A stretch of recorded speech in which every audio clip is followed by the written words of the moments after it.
Sua mãe também deseja boa noite. E a Bem-vindos, Soraya está dando boa bem-vindos. noite para as nossas mães. Ó, Ah, que legal. isso. Ó, a Alessandra Nornas também entrou aqui agora. Isso. Bem-vinda. Então, bem-vinda. Ó, vamos continuar com esse nosso projeto, né? Do LGPD entre Vamos lá. amigos. Aqui, eu e a Cris, a gente está tentando conversar com todo mundo e falar sobre as coisas que são divertidas sobre a LGPD, coisas que as pessoas às vezes não sabem, né? E tentar O que eu acho criar mais uma. engraçado é o Renato achar que a LGPD é divertida. Eu acho isso muito divertido. Oh, é divertido demais. Eu acho muito legal. Eu acho Olha, que a tudo doutrina legal. diverge. Tem muita gente achando bem difícil. Pode ser difícil, mas tem coisa legal que é fácil. Me explica. Tem É graça. verdade. É Não igual um tem, jogo. não Você tem. entra num jogo de videogame. Aí o jogo é fácil. Você joga e ganha, joga e ganha. Você joga 3 vezes e desiste. Ó, hoje a gente vai falar do controlador e do operador, não é isso? Vamos tentar discutir algumas Isso. coisas sobre isso na LGPD, que tem algumas coisas interessantes, tem algumas coisas polêmicas. Aí vamos ver o que Parabéns a para gente quem escolheu estar faz. aqui com a gente, Hum, né? Porque o Vitor está aqui é, com a gente conversando sobre esse tema tão importante para o nosso dia a dia e hum, para o qual muitas pessoas ainda não despertaram, né? hum, E para quem não me conhece, meu nome é Cristiane, sou Cristiane Heider, né? Sou advogada, fui assessora no Tribunal de Segunda Instância há muitos anos, sou mestre e agora estou aqui em Portugal fazendo doutorado na Faculdade de Direito da Universidade de Lisboa. E desenvolvo pesquisa nessa área de proteção de dados pessoais. E uma coisa que me deixou que me impactou foi uma notícia que eu vi recentemente, essa semana, no jornal. 84% das empresas brasileiras ainda não estão adequadas à LGPD, apesar do fato de que a parte sancionatória da lei entra em vigor dia 1º de agosto, daqui a uns dias, né? Então, isso revela um aspecto muito interessante, preocupante, né? Tem algumas causas que a gente gostaria de abordar aqui também. Na reportagem diz que uma das causas apresentadas, né, pelas empresas pesquisadas é o desconhecimento do tema, falta de conhecimento sobre o tema, né? sim. Então, nós estamos aqui para isso, para conversar, para a gente clarear, ampliar a visão, ampliar a mente, perceber, porque é uma legislação diferente e ela não pode ser recebida e aplicada como as outras leis já existentes, né? É uma lei que institui uma nova instância de governança, né? Uhum, E que não traz regras definidoras de comportamento, né? Faça isso, não faça aquilo. uhum. Ela traz parâmetros a serem seguidos, institui uma liberdade que vem com responsabilidades. E eu acho que isso também assusta um pouco as pessoas. Mas o que eu tenho visto são muitas as pessoas que trabalham como profissionais liberais ou empresários que ainda acham, que a LGPD não se aplica a eles. Eu não entendo por quê. Uhum.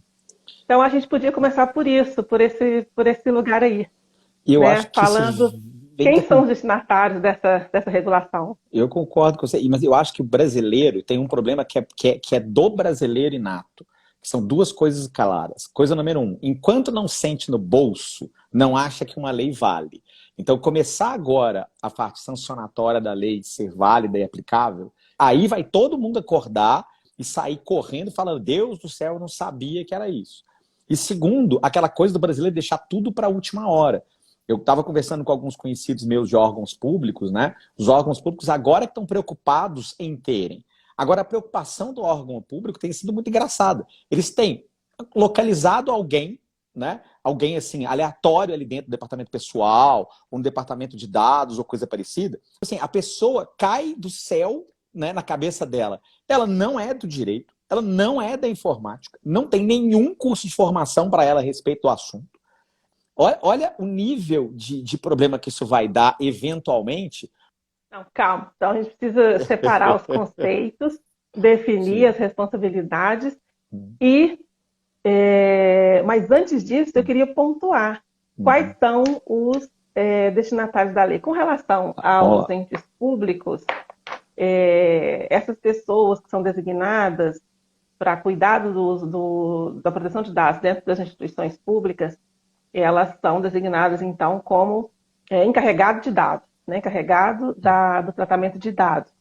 Porque o operador, ele precisa ser uma pessoa distinta da pessoa do controlador.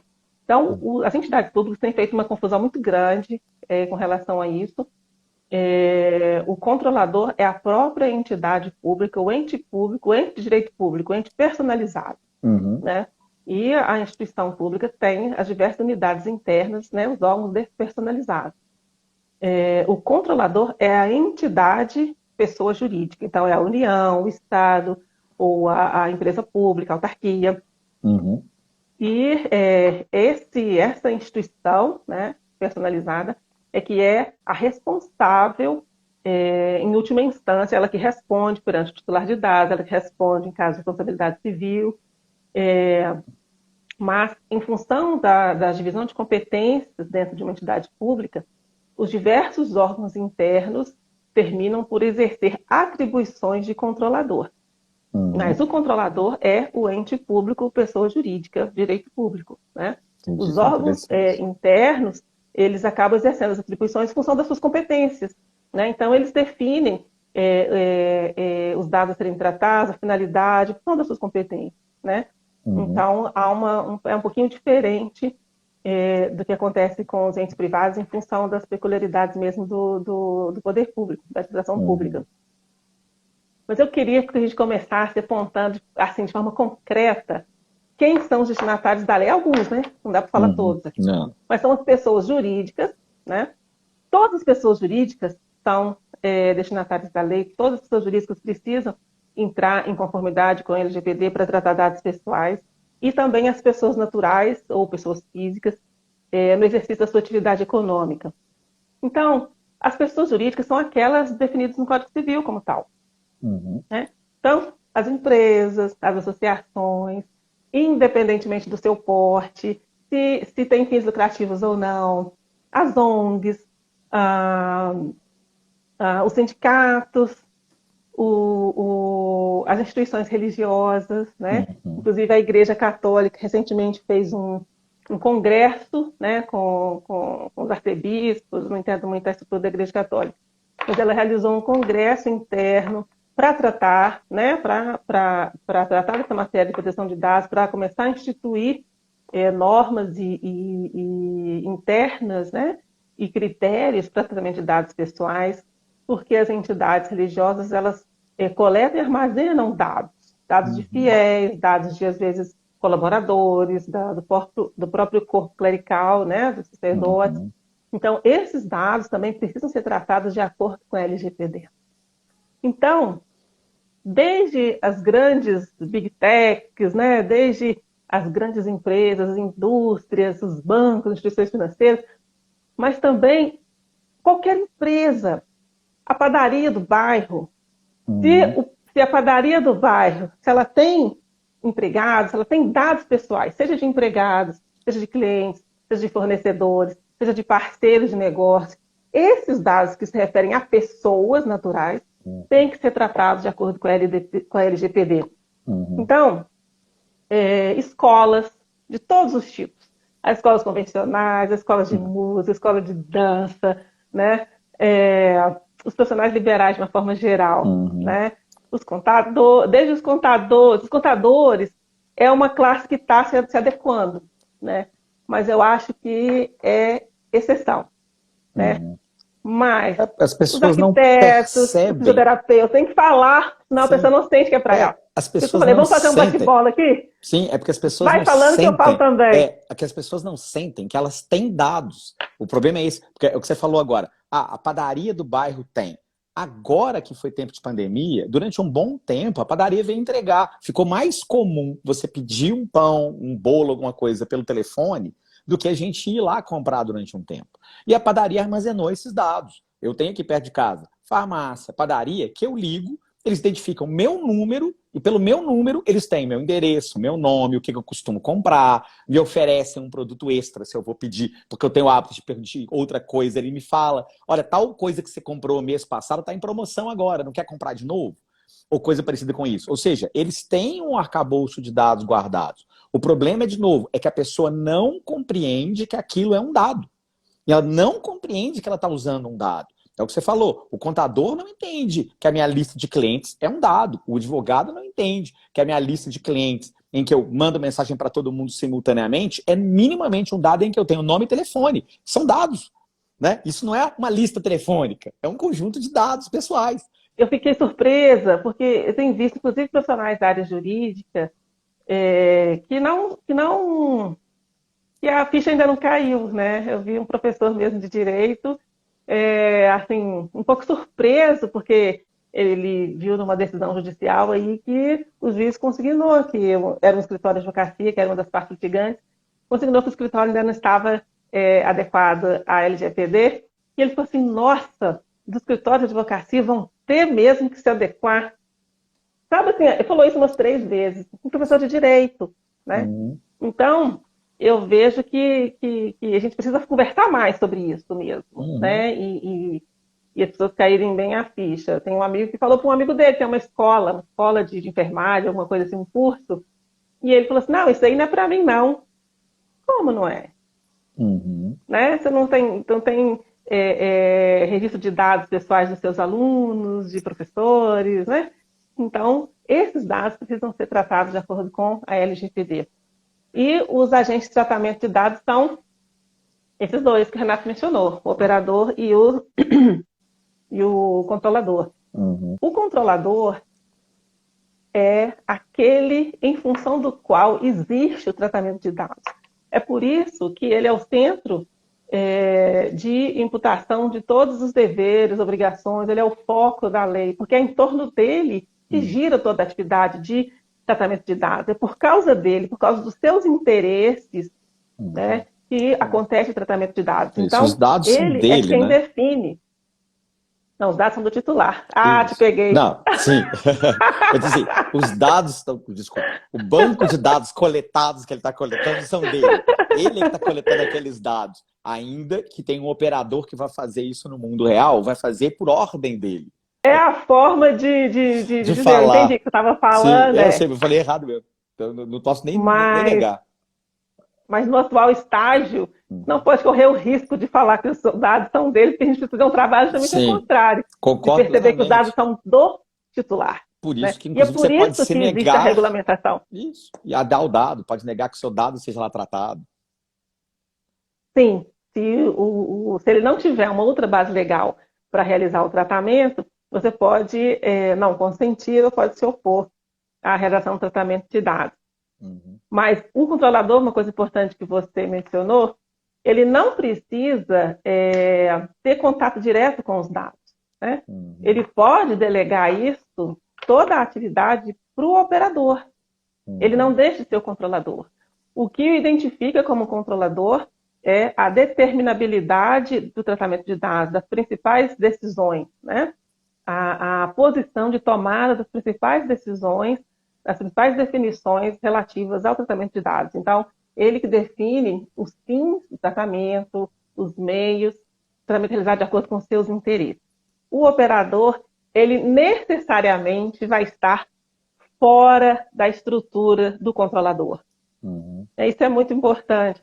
Então, o operador não é o CEO da empresa, não faz parte do quadro societário, não é o empregado da empresa. O operador está fora. Pode ser pessoa jurídica, pode ser pessoa natural, né, pessoa física, mas ele está fora. Assim como o controlador também pode ser pessoa jurídica ou pessoa natural, no caso do profissional liberal, por exemplo. A própria NPD recentemente chamou a atenção de que as pessoas ainda estão tendo dificuldade de diferenciar isso. E acham que a pessoa dentro da empresa designada para cuidar da proteção dos dados pessoais é o operador. Não é. Esse deve ser o encarregado do tratamento de dados. A gente até falou um pouco aqui, eu acho, numa outra live, né? Que é a pessoa dentro da empresa, a última, né? Responsável por garantir que a empresa trabalhe dentro da conformidade com a legislação por disseminar, implantar a consciência da proteção de dados dentro da empresa, por responder às incursões, às demandas vindas da autoridade de controle, da ANPD, né, para fazer a relação da empresa com a ANPD e para atender as demandas dos titulares. Ele faz as duas pontes, com os titulares dos dados e com a autoridade de controle. Ele é responsável por toda a dinâmica de tratamento de dados internamente. Esse é o encarregado do tratamento de dados dentro da empresa. Não é o operador. Não é. A relação controlador operador parece com o mandato. E é preciso entrar em campo. É preciso começar o processo de adequação, né? Não é concebível que 84% das empresas ainda estejam aí, né, esperando, né, esperando a vigência das sanções, das penalidades. Né? Embora exista uma preocupação muito grande da NPD em educar, né, em conscientizar, em orientar, né, e num primeiro momento isso vai ocupar uma boa parte do trabalho da NPD, foi assim aqui na União Europeia também, mas ela não vai deixar de aplicar as sanções quando ela entender cabível. Né? E uma das orientações que eu vejo que é muito importante é a demonstração, a capacidade do controlador de demonstrar a sua boa-fé, que é um dos princípios, grandes princípios basilares do regime da proteção de dados pessoais. Né? Então, o regime jurídico da proteção de dados, ele chega num momento de transformação do mundo. Eu acho que também contribui para essa dificuldade de perceber onde que nós estamos, o que nós estamos tratando e por que houve essa mudança, de onde surgiu essa regulação, né? Porque no Brasil acontece o movimento inverso aconteceu aqui, né? Aqui, quando a regulação ganhou essa proporção, já existia um conhecimento a respeito do tema, as pessoas já estavam habituadas, já tinham alguma proximidade com o tema da proteção de dados pessoais, que é discutido aqui desde finais da década de 60, início da década de 70. E no Brasil chega como uma coisa fora, aparentemente, de fora, de cima para baixo, condicionando a atividade das pessoas. Mas não é assim. Essa regulação chega para definir as regras de um jogo que já existe, já está sendo jogado. Né? Uma realidade, para regular uma realidade que já faz parte do nosso dia a dia. Né? Nós precisamos antenar, né, ampliar a visão e perceber isso no nosso cotidiano, que o Renato falou, que nós não temos a noção de que nem que tratamos dados pessoais. Né? Nem que nós fornecemos, aquilo que você falou na semana passada, a gente entra num aplicativo, a gente entra num site, aí tem lá um termo de consentimento para os dados, para serem tratados ou para serem distribuídos, a gente não lê, a gente concorda, a gente manda os dados para lá e a gente não está nem aí o que vai fazer com os dados. Depois a gente reclama. Porque toda hora eu recebo isso, porque toda hora alguém me incomoda com isso. Você permitiu. Sem consciência do que você está fazendo. Como a lei não traz ações específicas, né, condutas específicas a serem praticadas ou deixadas de praticar pelos agentes de tratamento de dados, ela confere uma liberdade baseada na confiança. Um dos objetivos da regulação de proteção de dados é modificar a nossa cultura em relação ao tratamento de dados pessoais. Então, como o Renato falou, né, se precisar doer para a gente conseguir modificar o nosso mindset, vamos aplicar as penalidades, mas o objetivo não é a aplicação das penalidades. O objetivo é que nós aprendamos e incorporemos formas sadias, saudáveis de utilizar os dados pessoais, porque nós vamos precisar disso daqui para frente. Isso é só o início do processo do que nós vamos precisar, porque está por vir aí com a chamada internet das coisas, com a inteligência artificial, né, computação quântica, tecnologia 5G e por aí vai. O objetivo é que nós consigamos perceber como nós devemos lidar com os dados pessoais. Por isso que o que nós falamos na live passada com relação aos princípios estruturantes, né, do regime da proteção de dados pessoais. E a boa-fé é um deles, né? Ele é um macro princípio, na verdade, do direito, né? E nesse caso, ele é um regulador e, inclusive, de avaliação de qualificação do comportamento do controlador, né? Então, se apesar de que a lei foi publicada em 2018, houve 2 anos de vacatio legis, que esse período era para quê?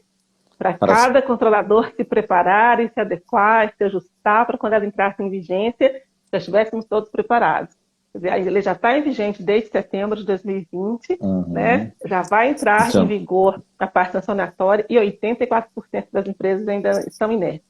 Isso, brasileiro. Assim que chegar a primeira multa, a pessoa fala assim, que lei que é essa? É assim que funciona. Pois é. Então, ficar inerte aproxima-se mais da má-fé que da boa-fé. Sem né? dúvida. Porque o dado que nós dissemos aqui mais cedo é do titular. Né? E a lei garante expressamente, como eu falei, não precisava, mas ela garante expressamente a titularidade dos dados a cada pessoa. Então, essa demarcação jurídica já existe. O dado é do titular. Então, quando, na sua atividade econômica, o empreendedor, o profissional liberal, o empresário utiliza dados pessoais, ele está usando um patrimônio de terceiros. Não é? Então, ele precisa ter autorização legal para fazer isso. Né? E, às vezes, essa autorização vai ser através do consentimento do próprio titular. Às vezes, vão ser outras bases legais. E existe o modo adequado de utilizar os dados de forma a não ou a evitar ou diminuir os riscos, né, para os direitos e liberdades do titular daqueles dados. Por isso que ficar quieto, ficar inerte, não fazer nada, aproxima-se mais da má-fé. Por quê? Porque, falando de forma bem coloquial, né, o empreendedor ou a instituição utiliza o dado de terceiro, coloca o terceiro em risco em benefício próprio, não está nem aí. Sim. Né? Não está se importando com as consequências que podem vir para o titular daqueles dados do seu uso. Porque, por mais que o seu uso o uso em si possa não acarretar diretamente algum dano, o fato de existir um banco de dados, né, na sua custódia, um banco de dados pessoais, isso por si só representa risco para o titular daqueles dados. Sim. Né? Mas eu acho que Então, entra-se nisso numa questão muito cultural também. Porque é o que você falou, não é só uma questão sancionatória, há uma questão aqui da qualificação também desse controlador de dados enquanto empreendedor, profissional liberal ou não, para adquirir uma confiança do seu cliente final. Né? E aí entra uma questão de cultura que talvez a gente precise desenvolver no Brasil em algum momento. Porque fora do Brasil há uma cultura muito melhor nisso. Se alguém não controla bem meus dados, se alguém não protege meus dados, eu não quero um negócio com aquele lugar. Eu não quero entrar ali. E no Brasil, a gente tem tão pouca importância com os nossos próprios dados que a gente também não se importa com quem tem acesso a eles ou com o que eles fazem com os nossos dados. A gente reclama por isso sem esse nenhuma bate-papo da LGPD entre amigos. Exatamente. Para a gente fazer todo mundo ter alguma consciência, né? Para ajudar nesse processo de conscientização. Inclusive, na conscientização, a gente já tem a pergunta da Isabelle. Quais alternativas ou caminhos para que uma pequena empresa possa se adequar à LGPD e demonstrar que está sob planejamento da implementação do lei no fluxo de suas atividades e processos? Quer dizer, está claro que ela tem uma preocupação exata do que ela tem que fazer. Ela quer uma consultoria. O processo de adequação à LGPD, é o processo de conformidade com a regulação de proteção de dados, ele é o mesmo, independentemente do tamanho da empresa, do seu porte, do fluxo de dados, do tamanho, da quantidade de empregados, do segmento, do contexto do tratamento. O processo de adequação é o mesmo. O que pode acontecer em função desses fatores que eu citei, do tamanho da empresa e tal, fluxo do volume de dados, é que essas diversas fases podem se aglutinar, né, e acontecer praticamente ao mesmo tempo. Então, o que vai acontecer é que, no final das contas, na prática, um pequeno escritório, né, de psicologia ou uma pequena empresa vai ter um processo de adequação muito mais simples do que uma grande empresa. Mas, em termos de procedimento, de processo racionalizado a ser desenvolvido, né, todas vão passar, tem que passar pela fase de conscientização de todo o corpo funcional, né, dos colaboradores, e é fundamental que a alta direção da empresa participe desse processo, que às vezes os diretores, eles acham que é só para os que estão abaixo, né, na hierarquia, mas não, é para todo mundo, e é importante que todos estejam imbuídos dessa consciência, tá? Desde quem está lá na ponta, né, até quem está aqui mais no centro da empresa. Então, o processo de conscientização sobre os cuidados a serem dispensados no tratamento de dados pessoais, o treinamento para a execução, né, desses tratamentos de acordo com as normas LGPD. Depois da quantização, o levantamento dos dados tratados pela empresa, é a fase de mapeamento de dados. Então, faz o levantamento e a categorização dos dados, né? Identifica que tipo de dados são tratados, qual que é o fluxo desses dados dentro da empresa. E nesse momento, são muitos pontos que estão levantados, mas eles conduzem a um diagnóstico. Então, é quase como uma consulta médica, né? Você faz a anamnese, né? Faz o mapeamento e chega num diagnóstico que é a identificação dos pontos de desconformidade. A partir daí, você, então, vai desenvolver soluções, né? Vai propor medidas que possam solucionar esses pontos de desconformidade. Né? E esse é o trabalho do consultor de proteção de dados, desde o início. Né? Ele faz isso tudo. Até porque você vai pegar dentro dessa esfera, né? Assim, trazendo isso do macro para o micro, para a gente ter uma visão específica, você vai descobrir que você já tem dados de pessoas que vão precisar dar o consentimento para esses dados continuarem ali dentro em algum momento. Dando um exemplo de uma falha que você vai descobrir que é fatal, que todo mundo vai descobrir que tem. Não adianta eu falar, eu vou pedir daqui para frente o consentimento para os dados, só se eu for jogar todo o meu banco de dados fora. Eu vou ter que voltar... Inclusive, é um questionamento que tem sido feito com relação aos bancos de dados passados, né? Que a LGPD fala até que vão ser objeto de regulamentação pela NPD e tal. Os bancos de dados já existentes, antigos, que já existiam quando ela entrou em vigor, né? É muito interessante porque eles já existiam, mas a partir do momento em que a lei entrou em vigor, eles precisam entrar em conformidade. Sim, e não só isso. Por quê? Porque o armazenamento é uma forma de tratamento. Eles estão lá guardados ainda. Né? Então é preciso fazer um levantamento, revirar aquilo ali.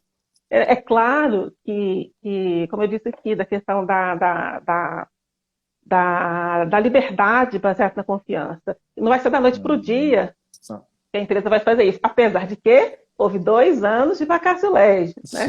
Mas, enfim, como ela precisa adequar daqui para frente também, é uma coisa que ela pode ir fazendo. Eu só terminar a última fase, as últimas fases da adequação, depois da identificação dos problemas, dos pontos de desconformidade e desenvolvimento das soluções para sanar esses pontos de desconformidade, e a implementação dessas soluções, aí vem a fase de elaboração de documentos, políticas de privacidade, das normas internas, código de conduta, de elaboração ou alteração de contratos, ou às vezes só elaboração de um aditivo, formulação de algumas cláusulas, né? E uma fase final que nunca acaba, que é a fase de monitoramento, que é dentro do que o Renato falou aí na live passada, né? Para sempre, porque é preciso manter o estado de conformidade. Mas quando o consultor chega nessa fase, ele normalmente, dependendo do consultor, ele acompanha a empresa ainda um tempo, para garantir a eficácia das medidas implementadas, que ele ajudou a equacionar ali, né? Mas ele deixa a empresa em condições de dar continuidade a esse monitoramento, até porque ela vai ter no seu corpo um encarregado de dados, né? Uma pessoa que pode ser interna ou pode ser contratada, né, de fora, mas que vai ser a pessoa responsável por fazer tudo aquilo que a gente falou aqui, que é fazer o ponto de estabelecer a conformidade da empresa, de garantir que a empresa continue em conformidade com a legislação na realização do tratamento de dados pessoais, garantir a permanente conscientização do corpo funcional com relação ao tratamento de dados, né? E fazer a ponte aí com titulares de dados e a MPD. Então, esse encarregado, que pode ser uma pessoa, pode ser uma equipe, obviamente com um líder, né? Isso tudo vai variar de acordo com a realidade da empresa. Agora, como que ela vai demonstrar, né? São as alternativas para ela demonstrar que ela começou, para ela mostrar que ela tem boa fé. É justamente isso, eu nem cheguei a falar, parabéns, viu, Karina? Iniciar. É iniciar, exatamente, iniciar. E inicia por onde, né? Depende da sua condição atual, da condição atual da empresa, né? Porque inicia-se mesmo como eu disse aqui, pelo processo de conscientização, né? Mas se a empresa já olha a sua condição atual e percebe que ela não vai conseguir implementar todo o processo, seria interessante fazer o quê? Seria interessante contratar um consultor para fazer fazer um check-up, né, da situação e elaborar um plano, né, para que ela possa executar aos poucos, ao longo do tempo. Né? Ele vai falar, você vai precisar fazer isso, vai precisar fazer aquilo, ela já sabe, né, ainda que ela não vai ter o projeto de adequação, que o projeto já é a mão na massa, já é a mesma a implementação dessas medidas através de levantamento, diagnóstico e tal, como eu disse aqui, mas um plano, né, que ela possa implementar aos poucos. Então, começa pela conscientização, porque a conscientização é muito importante. Concordo. O que, inclusive, através da conscientização gera vazamentos de dados, como a gente mencionou aqui na primeira live. Isso. E o que, inclusive, significa porque eu tenho agora esse início e esse plano, e eu ainda posso demonstrar uma boa-fé pelo início de uma consultoria e da formatação de um plano, que eu estou livre de, eventualmente, sofrer sanções. Porque, como você já apontou várias vezes, existia uma vacatio legis imensa. A lei entrou em vigor. Existia uma segunda vacatio legis para a parte sancionatória. Agora você vai se adequar na última hora e vai falar que, olha, porque eu tenho um plano, mas eu não estou adequado ainda, eu não sou sujeito a sanções, não tem sentido nenhum. Isso tudo precisa ser demonstrável, né? Demonstrável. Por isso que tudo tem que ficar registrado, né? Inclusive, a ANPD está desenvolvendo aí, vai lançar uma regulação específica para as pequenas e médias empresas, né? E eu não vi o que foi debatido aí nas consultas públicas e tal, mas há uma expectativa de que as pequenas e médias empresas sejam liberadas de fazer o registro de todas as operações de tratamento de dados, tudo que se processa, o que acontece nas operações de tratamento de dados, que é uma determinação legal. Por enquanto, é obrigação para todos, né? Isso é o normal. Desculpa, eu diria só que eu penso? Não é vantagem isso. Minimamente é interesse do controlador manter esses registros, porque ele não vai ser liberado da obrigação de prestação de contas. Concordo plenamente. Manter o registro de tudo que ele faz é a sua forma de demonstrar que agiu em conformidade, porque como nós temos aqui, agir em conformidade, mesmo tendo problema de incidente de segurança de dados, se ele demonstra que ele agiu em conformidade, ele pode ser isento da penalização. Exatamente, é uma questão que você falou, a lei ela é aberta, né? Ela não fala que eu vou ser punido por tal conduta específica. Isso, e é aquilo que volta que a gente estava falando agora mesmo. Porque aí você pega uma grande, uma pequena, uma média empresa, há aí uma diferença. Porque eu não posso exigir da pequena ou da média o mesmo tipo de refino do tratamento de dados, de controle, de mecanismo de segurança, que eu vou exigir da grande. Elas vão ser diferentes. Agora, isso não quer dizer que eu não tenha que demonstrar que eu tentei ao máximo possível dentro daquilo que eu tenho ao meu acesso. Eu não posso me esconder dentro da figura de que eu sou pequeno. Então, porque eu sou pequeno, eu usei um pedaço de papel, uma caderneta e uma pessoa cega anotando os dados. E tá ótimo, é o que eu posso fazer. Não funciona. Claro que isso não é uma boa-fé, claro que isso não é razoável. Agora, eu não vou exigir que essa pessoa use um sistema de criptografia extremamente elaborado, dos mais caros do mundo, que seja o mesmo que a Microsoft vai usar. Nunca. A Microsoft vai ter uma quantidade de dados muito maior, vai ter um número de usuários muito maior. O risco de uma invasão lá é muito mais gente quer invadir a Microsoft.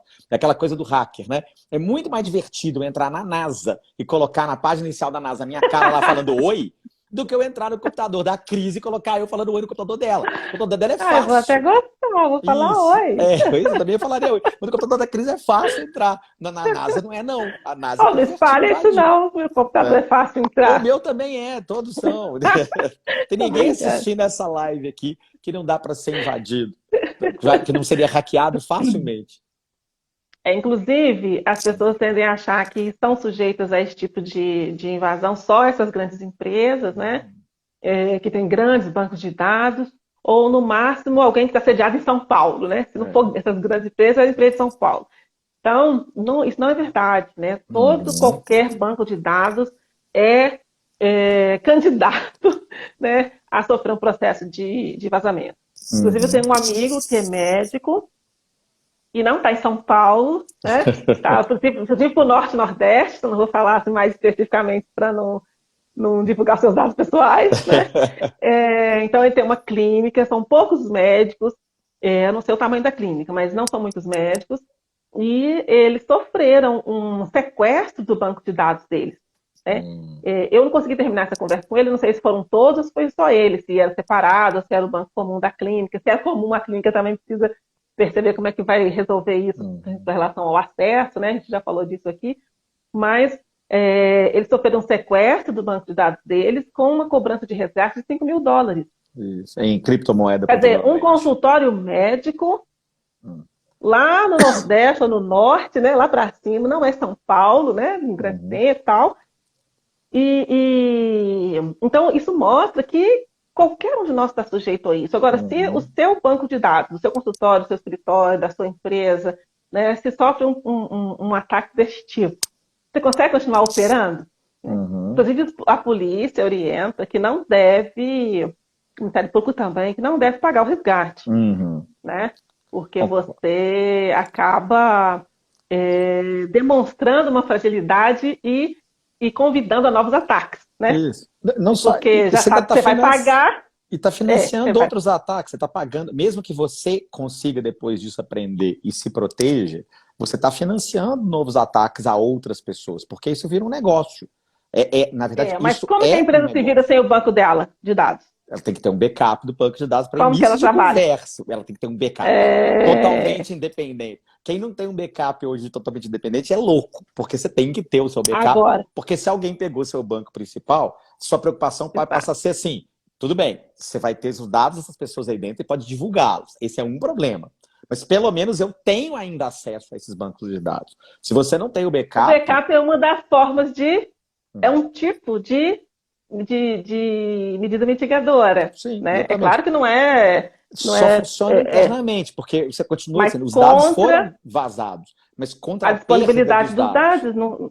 Exatamente. Você continua tendo os dados para utilizar. Né? Então, o que eu ia complementar quando eu falei que começa na adequação a pequena empresa pela conscientização do corpo funcional, mas paralelamente a isso, o consultor vai olhar junto com o controlador que outras medidas estão na condição atual dele serem implementadas e que não demandem tantos recursos. Né? Porque há medidas tecnológicas, de software e tal, e tem de vários preços também, e há medidas internas organizacionais, né? Com definição de estratégias, definição de forma compartimentada de armazenamento dos dados, né? A pseudonimização pode ser feita dessa forma. Então, se alguém invade um computador, um banco de dados, ele não acessa todos os dados, acessa fragmentos de dados, acessa uma parte dos dados que, isoladamente, não acarreta dano para o titular, não chega na identificação da pessoa. Isso. Né? Racionalização então, também dos cada dados. dado está num comportamento diferente, às vezes tem vários servidores, né? A empresa, um profissional de TI consegue definir caminhos diferenciados de acesso para esses dados, então invadindo um banco de dados, não acessa os demais, né? Tem até caminhos fantasmas, não entendo muito bem essa parte de TI, não, mas eu sei que eles são geniais para criar essas soluções, né? Então, paralelamente, ainda que não seja o projeto estruturado como deve ser, há algumas medidas que podem ser implementadas, ainda que isoladamente, para iniciar e para demonstrar boa-fé. Não só para demonstrar boa-fé, mas para conferir efetivamente algum tipo de segurança dos dados tratados. Sim, eu estava lendo um artigo pequenininho, falando exatamente, inclusive, do que eu vou falar agora, da racionalização dos dados, porque a gente estava acostumado no mundo anterior à LGPD, a lógica de que eu quero os dados, eu não sei para que eu quero, mas eu quero. Então você pede dados e coleta dados que você não vai usar. Só que agora, como eu preciso de uma finalidade, e segundo, como eu estou sujeito a uma responsabilização por esses dados serem vazados, eu não preciso mais agora e nem teria direito de pedir dados que eu não vou usar, que não são do meu interesse. Eu vou racionalizá-los. Isso diminui o meu risco, porque dependendo do negócio, os dados que eu vou ter são muito menos sensíveis do que os dados que você poderia me dar. Tem coisas que eu não preciso saber de você para você ser minha cliente. Consequentemente, e isso não me faz te tratar melhor, não me faz interagir melhor com você nem nada. Então são dados inúteis. São dados que eu só usaria antes para alimentar um banco de dados que eventualmente eu quero vender. Se eu não posso fazer isso dessa mesma maneira agora, ou se a lógica atual não é essa, porque eu sou responsável por isso, nesses dados, a simples racionalização já é um primeiro passo em direção à boa-fé. Uma demonstração de que eu já não estou coletando todos os dados que eu quero mais. Inclusive, isso faz uma ponte com o que a gente estava discutindo antes, da questão do banco de dados que já existia. Porque eu falo que o banco de dados que já existia, eu concordo com você, que a LGPD fala, e a lei, e a lógica da lei é, vamos tratar um pouco diferentemente do que já existia do que existe. Só que as pessoas esquecem que, na verdade, não existe um banco de dados que já existia no mundo real. Eu não vou criar um corte epistemológico hoje. Não entrou em vigor a LGPD, eu peguei o meu banco de dados antigo e falei, beleza, ele está parado aqui, eu não vou carregar mais nada nele. Eu não altero mais nada, eu só tiro. Eu não ponho mais um dado ali e vou fazer um todo novo do zero. Não, eu vou pegar o meu antigo e vou jogar dentro do novo. E para mim, se eu peguei o antigo e joguei dentro do novo, pode parar. Esse não é mais um dado antigo, esse é um dado novo, coletado a partir Mas mesmo o do banco antigo guardado, o ato de guardar é uma forma de tratamento de dados. Sim, perfeitamente. Mas pelo menos é uma forma que a lei estava disposta a tratar de uma maneira, entre aspas, diferente. Mas não quer sei, dizer... né? A NPD faria uma regulamentação para isso talvez específico. Um prazo maior, não sei. Né? A gente não sabe como é que vai ser feito. Mas, de qualquer maneira, a lógica é... Eu não posso tratar as duas coisas de maneira lógica distinta. Né? Porque elas não vão ser lógicas distintas. Elas vão ter a mesma lógica. Eu estou dando uma continuidade no tempo. Eu não parei no passado e deixei de existir. Então, consequentemente... Uma outra medida, acho que pode ser implementada de imediato, isso aí qualquer um pode implementar, é o que o Renato está dizendo. Fazer uma avaliação dos dados que existem dentro do controlador, né, que ele tem, e já selecionar quais são realmente necessários para o tratamento de dados, quais não são. Né? E na coleta daqui para frente, racionalizar mesmo e só coletar os essencialmente necessários para atingir aquela finalidade. Né? É o princípio da necessidade, da minimização de dados. Então, inclusive, a coleta ela é granulada. Né? Você precisa de determinados dados numa fase para um determinado tratamento de dados. Então, se você tem dados do cliente, às vezes, para poder mostrar para ele, proporcionar experiências de acordo com as preferências que ele já demonstrou, né? Mas se ele resolve comprar, né, você pode coletar dados, pedir o e-mail dele, por exemplo, para enviar material publicitário e tal, ele pode concordar. Então, naquele momento em que ele vai fazer o cadastro é para quê? É só para enviar material publicitário, para se comunicar com o cliente? Então, você precisa de quê? Só do nome e do e-mail. Então, você não vai pedir, nesse momento, outros dados. Né? Você não vai pedir dado para pagamento, endereço. Né? Eventualmente, pode pedir até a data de nascimento para mandar, fazer um agrado no aniversário e tudo, mas você vai dizer para que é. Porque para manter contato com ele, a data do aniversário não é pertinente, não é adequada para essa finalidade. Então, ela é impertinente. Essa relação passa muito pela transparência, que é um dos princípios, também um dos grandes princípios do regime jurídico, pela lealdade, né, pela proximidade dessa relação, enxergar realmente que existe uma pessoa por trás daqueles dados. Quando o controlador faz isso, ele abre para ele todas as portas, ele ganha competitividade, porque ele se diferencia no mercado, ele fideliza o cliente, ele melhora a relação dele com o cliente. Né?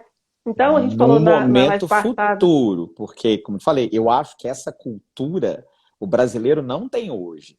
Eu acho que essa cultura pode existir no futuro.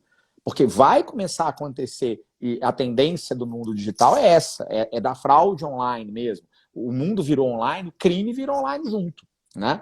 Então, à medida que a gente for sofrendo problemas com porque o número do meu cartão foi clonado foi dentro do aplicativo tal. Por quê? Porque é lá que eu uso esse número do cartão específico, esse cartão. Eu tive um problema de vazamento de dados que foi em tal lugar, e eu sei que foi em tal lugar porque foi divulgado que foi aquele lugar em que houve a divulgação dos dados. E isso vai me prejudicando, a gente vai criando essa cultura de preocupação e confiabilidade. Mas neste momento, o brasileiro não tem. Não tem. Falar que hoje em dia, porque eu tenho uma proteção melhor, o meu cliente já está mais feliz comigo, no Brasil isso é mentira. A gente não tem noção. A gente é um bando de gente sem noção que não sabe o que é. Olha, um outro ponto muito importante que ficou faltando de diferenciar, de destacar com relação aos agentes de tratamento de dados é o fato de que a identificação de quem é controlador e de quem é operador, quando o controlador delega o tratamento, alguma fase do tratamento de dados pessoais, né?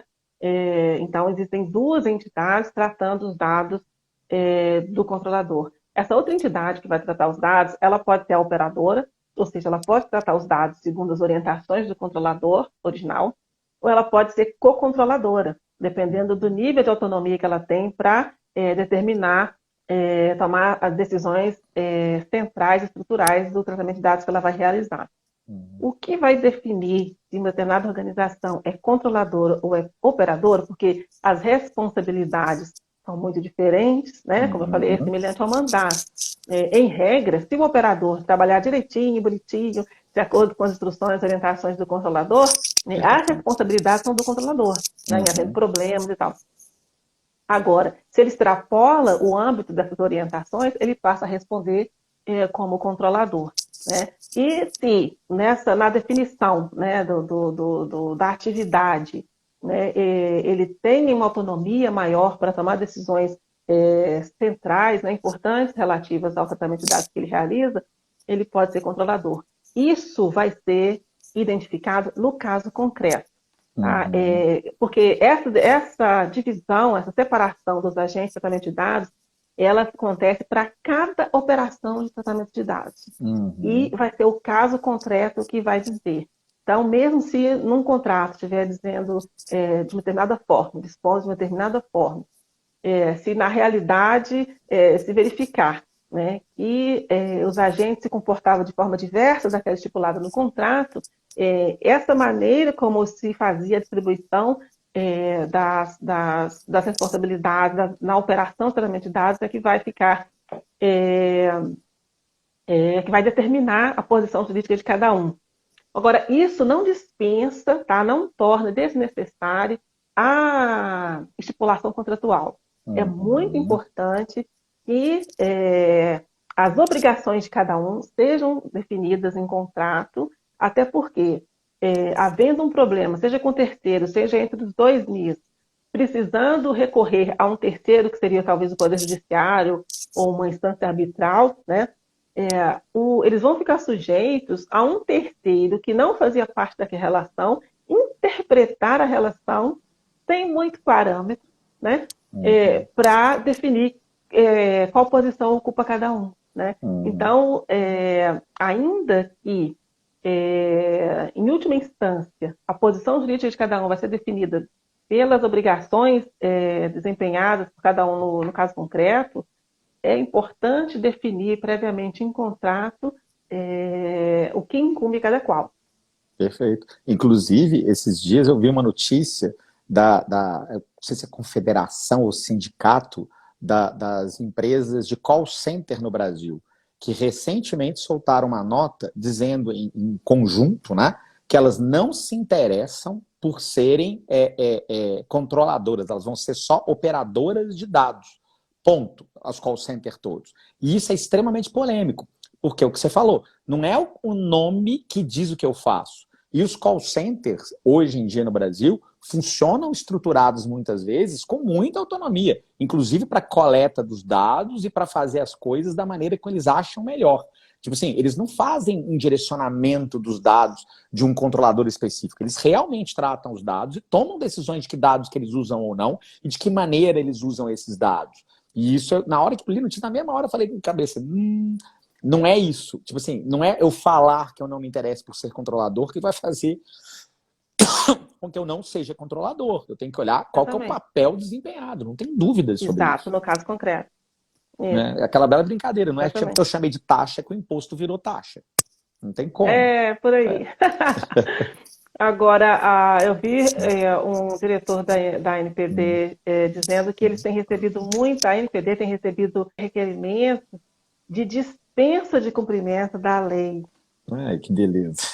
Você quer ser ingênuo, né? Então, assim, é não perceber onde nós estamos, o que a gente conversou no início, né? O propósito, o ambiente, a realidade que já está instalada, que isso já faz parte do nosso dia a dia.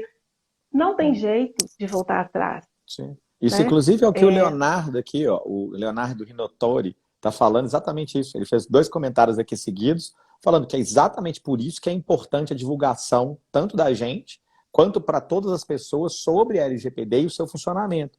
Porque se as pessoas não sabem disso, as pessoas tendem a pensar nos dados como algo que é bobo e tendem a achar que elas não são responsáveis por tratamento de dados, e até o pior de todos os 3 níveis, que eu acho que é achar que eu sequer tenho dados das pessoas, embora eu tenha. Perceber que é uma realidade que já está.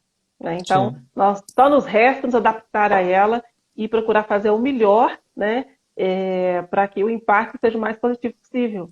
Né? Porque nós vamos precisar disso daqui para frente com todo o desenvolvimento tecnológico e inovação que está por vir. E vai doer. As pessoas têm que entender isso, vai doer em todo mundo. Vai doer lá no empreendedor e no empresário que vai ser multado e que vai ter que investir no mecanismo disso. Vai doer na gente que vamos ter eventualmente nossos dados expostos de alguma maneira que a gente não queira. Na verdade, se impõe já uma dor que é a dor do controle. Na verdade, a imposição do controle sobre os seus próprios dados é um ônus também. Sim, também. Né? Senso de responsabilidade. Do seus dados, você também precisa... Você agora tem que ler, né? Agora não, né? Já devia fazer isso antes, mas tem que ler as políticas de privacidade, os termos de uso, definir, pensar na relação custo-benefício, pensar na adequabilidade daquele dado que está sendo exigido para a finalidade, né? Se você confia naquele fornecedor ou não, se vale a pena entregar aquele dado para aquele serviço ou para aquele produto, ou se é melhor buscar outra alternativa. Né? Exatamente. Então, não agora, é mais experimentar um software. Toda a sociedade está sendo chacoalhada para sair da zona de conforto. Tanto na perspectiva do titular de dados, quanto na perspectiva do controlador, dos agentes de tratamento de dados de uma forma geral. Né? E nós precisamos acordar para isso, olhar para isso com muita seriedade, com muita responsabilidade, né? Porque a nossa liberdade depende disso. Né? Daqui para frente, né? A nossa liberdade, o nosso não condicionamento da nossa vida, né? A nossa liberdade de pensar, de agir, de não ser induzido nas nossas escolhas, né? e nas nossas ações, vai depender disso. Né? Cada vez mais a tecnologia é cada vez mais intrusiva. Né? E para ela ser intrusiva dessa forma, precisa haver regras e essas regras precisam ser respeitadas. Um chamado que existe agora, e que eu digo que a LGPD é o primeiro passo, é o chamado para buscar os verdadeiros valores do ser humano. Então, por exemplo, aqui na Europa, eu já falei que a Europa tem a pretensão de conduzir aí o mundo, né, com relação à proteção das pessoais, e isso é bom porque ela tem o ser humano no centro. Ela tem o ser humano no centro, a pessoa humana no centro, na verdade, para todo o seu projeto a sua agenda de Europa digital, né? Então, o desenvolvimento da inteligência artificial, né, ele está sendo estruturado com base em valores éticos. Né? Ela lançou um plano piloto em 2019, ouviu os players todos e tal, e sintetizou, né, uma relação de princípios éticos que deveriam ser observados no desenvolvimento da inteligência artificial a partir dos direitos fundamentais dispostos na Carta de Direitos Fundamentais da União Europeia. Né? Então, precisamos incorporar, né, no nosso dia a dia, na forma de lidar com nossos dados, no desenvolvimento da tecnologia, em toda a nossa vida, essa preocupação, essa consciência de que os nossos dados revelam quem nós somos.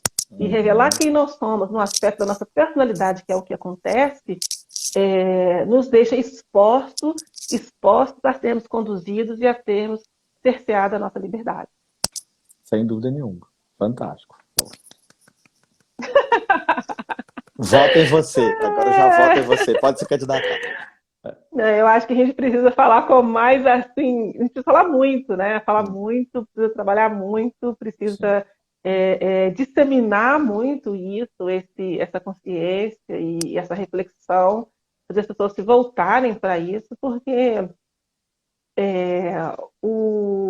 a velocidade com que as mudanças acontecem agora é muito alta. Sim. A gente está num mundo Quando é tudo novo. muito rápido. A gente não tem o tempo de ficar ali e vendo, será que vai ser mesmo? Será que eu vou precisar mesmo fazer isso? Como está acontecendo, por exemplo, com o LGPD. Né? Será que vai pegar mesmo? Será que eu vou precisar me adequar mesmo? A gente precisa assumir uma postura de mais proatividade e responsabilidade no nosso dia a dia com relação a dados pessoais. Isso está gritando aí, está muito urgente. Concordo plenamente. Agradecer de novo todo mundo que estava presente aqui. Hoje eu vi que a gente teve uma boa participação o tempo inteiro, né? E além de mães, né? Que a gente teve 100% de presença hoje. A gente ainda teve muito mais gente girando. Teve gente girando aqui o tempo inteiro na live até o final. Então a gente gostou nisso. A gente vai continuar nas próximas semanas fazendo um teste nesse horário de 9 horas. Nós estamos tentando adequar nisso, porque como a Cris está na Europa... né? Deixa uma mensagem para a gente depois lá no Instagram, se foi melhor, 9 horas, se gostaram. A gente se prefere tá 8, a gente está testando os horários.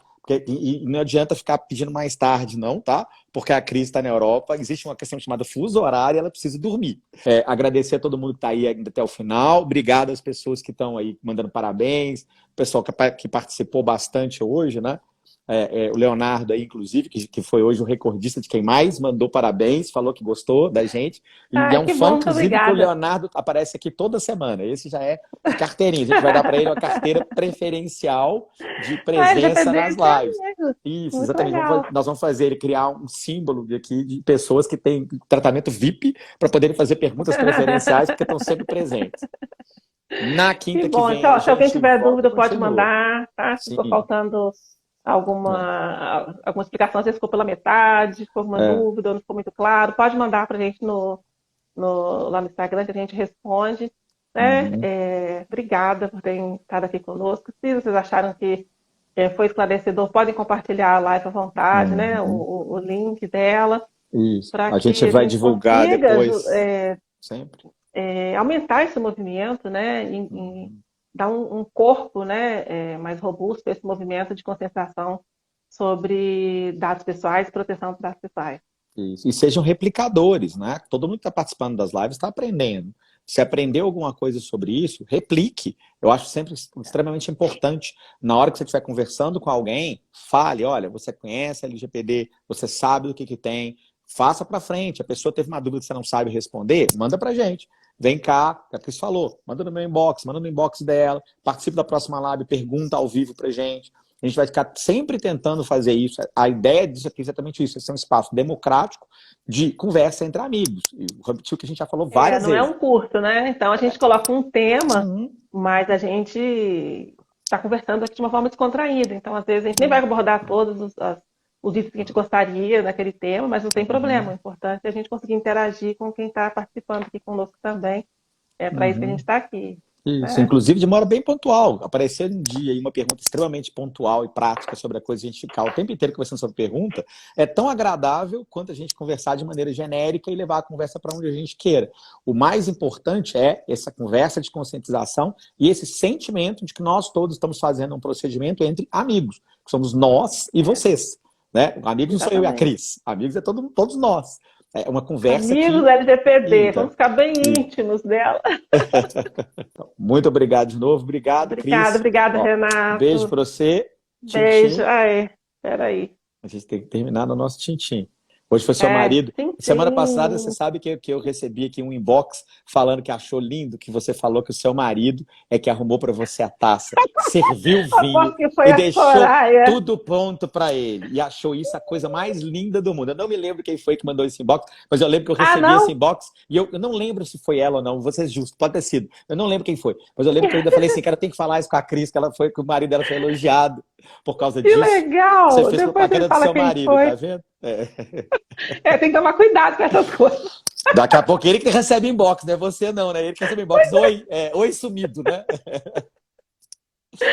Ó, boa noite pra Então você tá aí. bom. Beijo pra você, até a Boa noite, próxima quinta. gente. Obrigada. Até a próxima quinta para todos.